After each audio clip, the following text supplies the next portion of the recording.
আসসালামু আলাইকুম ভিউয়ার্স। মিষ্টি ঝাল স্বাদে মুচমুচে এই চপগুলো বাসায় যখনই বানাবেন একটু বেশি করে বানাবেন, কারণ এই মুচমুচে চপগুলো এতটাই সুস্বাদু হয় যে নিমিষেই শেষ হয়ে যাবে। আশা করি পুরো ভিডিওটা দেখে সুন্দর একটা কমেন্ট করে যাবেন। সুস্বাদু মুচমুচে এই চপগুলো আমি বানিয়েছি পেঁপে দিয়ে। প্রথমে আস্ত একটা পেঁপেকে ভালো করে ছিলে ধুয়ে নিয়েছি আর একদম রিং রিং করে পাতলা পাতলা করে কেটে নিয়েছি। এবার এই পেঁপের রিংগুলোকে একটু ভাপাতে হবে, তার জন্য আমি চুলায় একটা পাত্র বসিয়ে পানি দিয়ে দিলাম। পানিতে দিয়ে দিলাম সামান্য কিছু লবণ, হলুদের গুঁড়ো আর দিয়ে দিব মরিচের গুঁড়ো। যেহেতু এটা আমি একটু ঝাল মিষ্টি বানাবো তাই এখানে মরিচের গুঁড়ো অবশ্যই দিতে হবে। পেঁপেটা কিন্তু একটু মিষ্টি মিষ্টি থাকে, তাই একটু মরিচের গুঁড়ো দিলে এর টেস্টটা ভালো আসে। তো পানিটা একটু হালকা গরম হয়ে আসলেই আমি কেটে রাখা যে পেঁপের টুকরোগুলো এক এক করে দিয়ে দিলাম।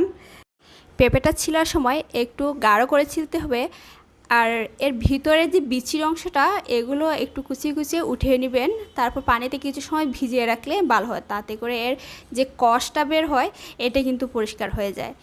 তো বেশিক্ষণ সিদ্ধ করা যাবে না, বলকটা ওঠার মাত্রই আমি চুলাটা অফ করে দিয়েছি। এবার এই পেঁপে টুকরোগুলো উঠিয়ে নিব, মানে খুব বেশি সিদ্ধ হয়ে গেলে কিন্তু ভেঙে যাবে। এবার একটা কড়াইয়ে তেল গরম করে নিলাম, আর এদিকে আমি একটা বেসনের ব্যাটার বানিয়ে রেখেছি।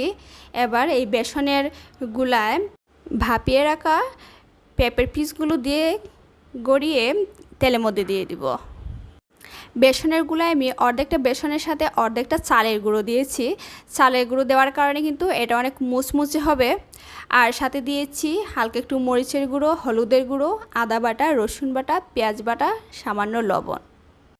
আর এর স্বাদ বাড়ানোর জন্য সাথে কিন্তু এক চিমটি কালো জিরা দিয়েছি। অনেকে কালো জিরা পছন্দ করে না, তারা এটা স্কিপ করবেন। আমার খেতে ভালো লাগে তাই আমি একটু কালো জিরা দিয়েছি।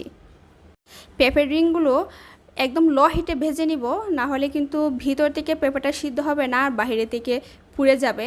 এজন্য লো হিটে আস্তে আস্তে করে এপাশ ওপাশ উল্টে পাল্টে দিয়ে পেঁপের রিংগুলো ভেজে নিব, এতে করে বাহিরটা অনেক মুচমুচে হয়। আস্তে আস্তে দেখবেন কালারটা চেঞ্জ হয়ে আসছে।